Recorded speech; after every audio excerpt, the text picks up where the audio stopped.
take action. Not hasty if it isn't required, but don't lose much time. Here's the time to act. When the idea is hot and the emotion is strong. That's the time to act. You say, Mr. Rohn, I'd like to have a library like yours. See, if you feel strong about that, what you got to do is get the first book and then get the second book. Before the feeling passes and before the idea gets dim, action pronto, action immediate, action as soon as possible. Because if you don't, here's what happens. We call it the law of diminishing intent. We intend to when the idea strikes us. We intend to when the emotion is high. But now if you don't translate that into action fairly soon, now the intent starts to diminish. And a month from now it's cold. A year from now, can't be found. So act. Set up a discipline when the emotions are high and the idea is strong and clear and powerful. That's the time to set up the discipline.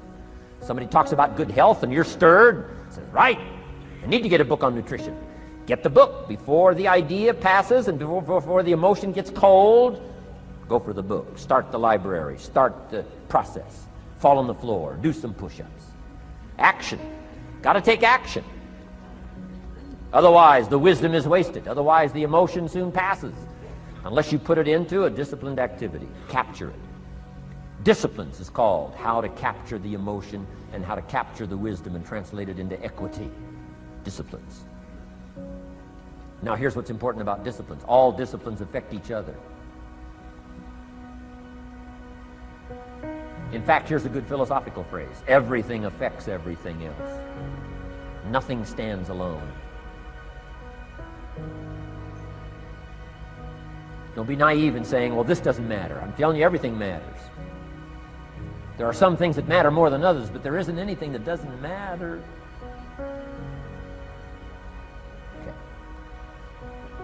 We all pity the man who says, well, this is the only place I let down. Not true. Key to take home. Every letdown affects the rest of your performance. Every letdown affects the rest. This is part of the educational process on personal development. If you don't take the walk around the block, you probably won't do the apple a day. If you don't do the apple a day, you probably won't start building your library. If you don't build your library, you probably won't keep a journal, and you won't take pictures, and then you won't do this, you won't do wise things with your money, won't do wise things with your time, won't do wise things with your possibilities and relationships, and the first thing you know, 6 years of that accumulated, and we say you have messed up. So the whole key to reversing that process now is to start picking up these disciplines. Now here's the positive side. Every new discipline affects the rest of your disciplines. Every new one affects the rest. That's why action is so important. The least action, the smallest action. Take it. Because when you start accomplishing and the value starts to return from that one action, it'll inspire you to do the next one and the next one and the next one. You start walking around the block, it'll inspire you to get an apple. Get an apple, it'll inspire you to get a book. Get a book, it'll inspire you to get a journal. Get a journal, it'll inspire you to grow, develop some skills. All disciplines affect each other. Every lack affects the rest. Every new affects the rest. The key is to diminish the lack and set up the new. And you've started a whole new life process. Key. Also, one more thought on discipline. Here's the greatest value of discipline. Self-worth. Self-esteem. People are teaching self-esteem these days, but they don't connect it to disciplines. The least lack of discipline, and it starts to erode our psyche.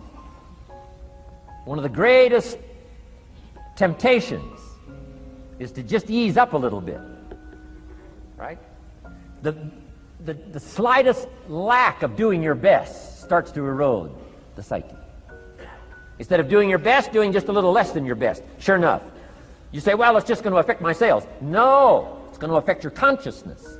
It's going to affect your philosophy. Now you've begun in the slightest way to affect your own philosophy. Here's the problem with the least neglect. Neglect starts as an infection. And if you don't take care of it, it becomes a disease. And one neglect leads to another. And the worst of all, when neglect starts, it diminishes our self-worth, our self-confidence, our self-value. You say, well, how can I get back my self-respect? I'm telling you, you don't have to go to 29 classes. All you have to do is start the smallest discipline that now corresponds to your own philosophy, like I should, and I could, and I will. No longer will I let neglect stack up on me so that I will have the sorry scenario 6 years from now, giving some excuse instead of celebrating my progress. That's the key to discipline. Okay? Let's get kids involved in the least of disciplines. One more, and then one more, and then another one, and then another one, and then some more. And the first thing you know, you're starting to weave the tapestry of a disciplined life into which you can pour more wisdom and more attitude and more strong feeling, more faith and more courage. Now you've got something, a vessel in which to put it. And now the equities start to flow. And the early return, I'm telling you, if you'll start this process, the early return will have you so excited. You'll commit yourself to this strategy for the rest of your life. You'll never go back to the old ways. Join a new crowd. Join a new group. The disciplines to do it. Take action. I recommended the last time I was here the little book, Richest Man in Babylon, and I said I've lectured now to over 3 million people in the last 33 years, and I've recommended this little book to almost all of them, I think. Guess how many have actually gone and got this little book? Answer, very few. My best guess is 10%. Such an easy thing to do. In that last seminar, right, I suggested this little book, number one, is easy to find. Number two, it's easy to buy. The most you can pay for it, $6, $7, $8. You can borrow that from your kids. And number three, it's easy to read. It's in story form. That's why I use it for teenagers, teaching them how to be rich by 40, 35 if you're extra bright, much sooner if you find a unique opportunity. But if it's easy to find and easy to buy, and if it's easy to read, why wouldn't everybody go get it? We don't know. What do you know? You don't know. I don't know. Nobody knows. Here's how profound it is. Some do and some don't. Now here's the numbers. About 10% do. 90% don't or won't. And we don't know the mystery of that. And I'm telling you, 10 years from now, those numbers will still be the same. 10% will, 90% won't. The numbers don't change. Only the faces change. You're looking at one of the faces. I used to belong to the 90% who couldn't be bothered even if it was easy. Guess how many people have a library card? Wisdom of the world available. Transform your life in any value amount you want. By the way, how much is a library card in Texas? Free. Here's what free is. Easy. I mean, it can't be any easier than free. Somebody says, well, would you bring it by? Well, no. At least you got to go get it. No.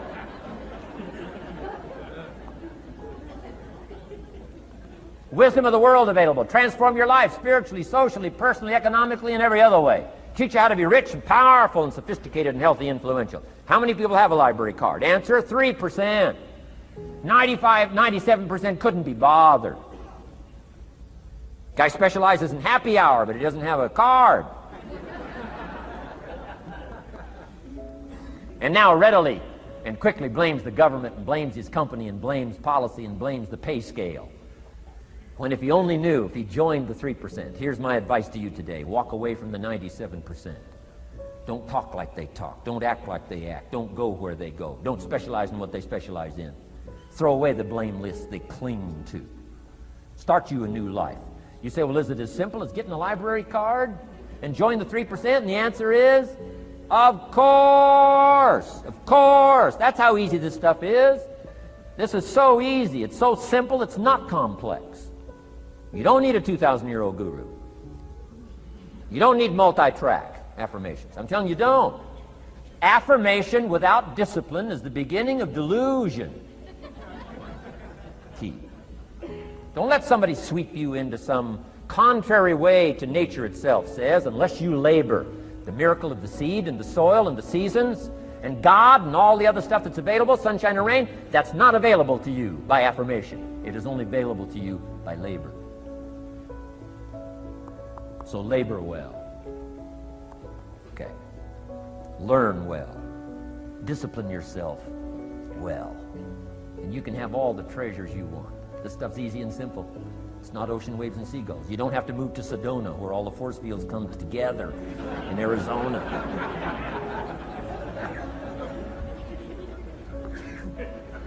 Let's teach our kids the simple ways to transform their health, number 1. Their economics, number 2. Their ability to communicate, number 3. Their life and treasure and lifestyle, number 4. Spirituality, number 5. And the list goes on and on. Let's not leave out any of the least of disciplines that encourage us to do the next one, to do the next one, to do the next one. First thing you know, this whole scenario for you is spinning up instead of out of control on the negative side. This is all you got to do. It's as simple as this. It's as simple as a start, committing yourself to life change. And once you start down this road, I promise you, you'll join the 10% and the 3%. We're going to talk financial independence in just a little while. Guess how many people can retire from the income of their own personal resources when it comes time to retire? Answer, 5%. In the most independent country in the world, 95% are dependent, 5% are independent. Take charge of your own retirement. I'm telling you, if you take charge of your own retirement through personal development and all these skills we've taught today, plus what's coming up, financial independence, I'm telling you, take charge of your own retirement, you can multiply it at least by 5, maybe by 10, maybe by 20, maybe by 100. Let the government take care of it, some company take care of it, you got to divide by 5. Take charge of your own life, take charge of your own day, take charge of your own conversation, take charge of your own family, take charge of your own possibilities. And learn these skills, develop this kind of strategy, and I'm telling you, life will open up for you. Join the 3%. Join the 10%. Join the 5%. Walk away from the 95%. In our Leadership Weekend we teach, find out what poor people read and don't read it.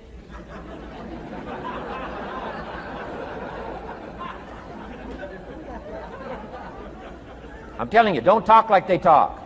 Lend a helping hand, but don't fall into their poor philosophical scenario. Don't blame what they blame. Don't use the excuses they use. It's called the language of the poor. Switch gears, switch language, switch ideas, switch strategy. Start with the simplest of disciplines. And don't bemean any of these disciplines. The smallest of disciplines starts the process of life change. And if you'll invest in this thing called discipline, you can have whatever you wish. It's called the beginning of a miracle. Now here's the last clue on discipline. Do the best you can. We covered earlier, but here's a good scenario for the do the best you can. I've got a good question for you. Is the best you can do all you can do? And the answer is no. Strangely enough. If we all fell on the floor right now and did as many push-ups as we possibly could, and let's say for some reason you haven't been into push-ups lately, I can't imagine why, but let's say the best you can do is 5. And you look up at the rest of us and say, hey, 5 is the best I can do. We can tell by the look on your face that's probably true. 5 is the best you can do. Now, is 5 all you can do?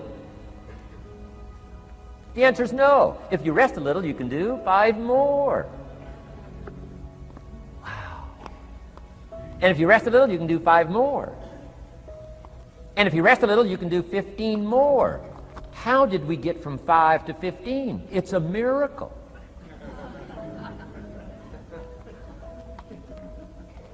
And if you rest a little, you can do 15, rest a little, you can do 15, rest a little, you can do 20.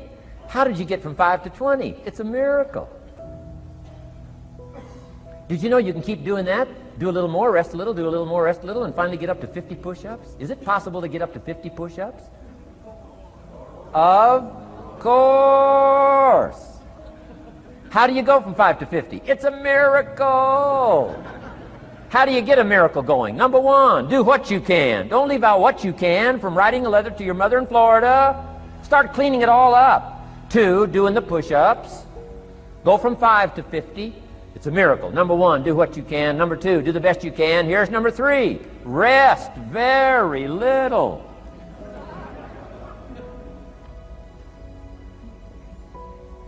Don't rest too long. Why? The weeds take the garden. Kids have got that figured out. You can't rest too long. Here's the clue. Make rest a necessity, not an objective. The objective of life is not to rest. The objective of life is to act. Think of more disciplines. Think of more ways and means. in which to use your own wisdom and your own philosophy, and use your own attitude, your own faith, your own courage, your own commitment, your own desires, your own excitement. Invest it in discipline so that it's not wasted. The smallest of discipline. Thereby transform your life. Join the 5%, join the 10%, join the 3%. Guess when I went and got this little book, Richest Man in Babylon? The same day I heard about it. I went and got it. Somebody says, well, Mr. Rohn, does that make you different than most other people? And the answer is yes. Somebody says, well, why is that? We don't know. We don't know. What do you know? You don't know. I don't know. None of us knows. Some do and some don't. The numbers don't change. Only the faces change.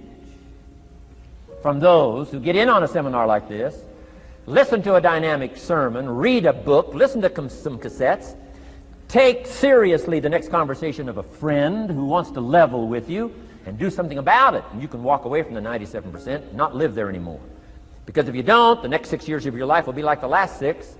Mr. Shove said to me, Mr. Rohn, 6 years now you've been working. I'm telling you, the next 6 years of your life is going to be like the last 6 unless you take advantage and start making these personal changes. I made the changes, totally revolutionized my life. So take a look at the next 5 years of your life. It's going to be like the last 5 unless you change. And if you will change, everything will change. Join the 5%. 10 years from now, the numbers are going to be the same. But I'm telling you, some faces in this audience can change and start showing up in the 3% crowd, in the 5% crowd, in the 10% crowd, and thereby dynamically affect your life and your future. Develop these strengths.